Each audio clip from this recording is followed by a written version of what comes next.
great conversation with this client, smaller business, owner-led, 4 staff members, continuing to bump up against the threshold of they're busy, actually too busy, overwhelmed busy, and they're having a hard time scaling their business into the next level. One of the things they talk about is it seems like new employees just can't get trained well enough, or they're really inconsistent. Contractors are really inconsistent.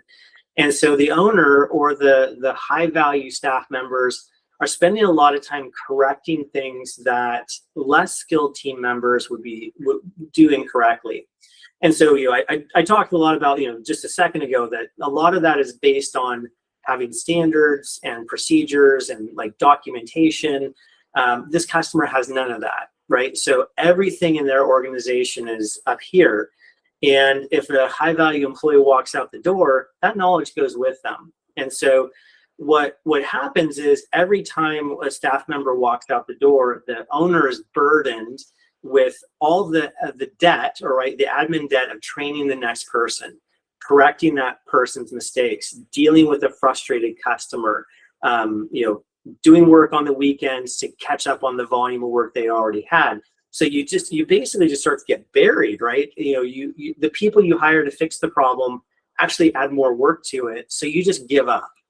And so, admin debt is very much tied to, it's a symptom where it's tied to not having those processes in place. But really, if you look at it from an admin debt standpoint, it distills down to a very simple concept, which is there's only so much time and so much energy that one person has.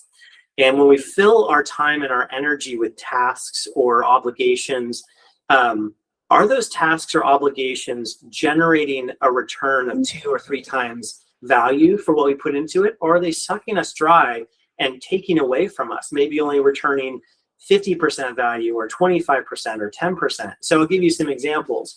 So let's say you're a highly skilled engineer, you bill out at $175 an hour, and at the end of the day, you go and clean the bathrooms and you vacuum the floors. Those are very honorable jobs, but those are jobs for someone who makes $20 an hour, not someone who bills $75 an hour. So if you as a business owner or decision maker are encumbering yourself with low value admin debt, cleaning, vacuuming, buying supplies, doing things that are basically below your pay scale or like your highest value, then after a while you fill up with low value time and obligations and energy. And you don't have any room for high value obligations like working for customers, building new parts of your business, growing your staff, finding new business, moving into new lines of business. And so ultimately, the admin debt is being willing to accept low value tasks and responsibilities because they seem easy, because you can do them. And I tell my staff this all the time: just because you can doesn't mean you should. And in this situation, it holds true. You want to make sure that as a critical employee in your organization or as a business decision maker, business owner, that you are guarding your time and energy like it is the most expensive luxury item in the world, right?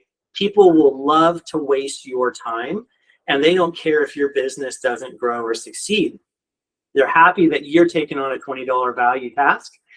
They don't care. They don't realize that they're taking you away from a $170 an hour revenue generating task. So that's really admin debt, which is taking on responsibilities and tasks, using your energy in a way that doesn't maximize your return on investment.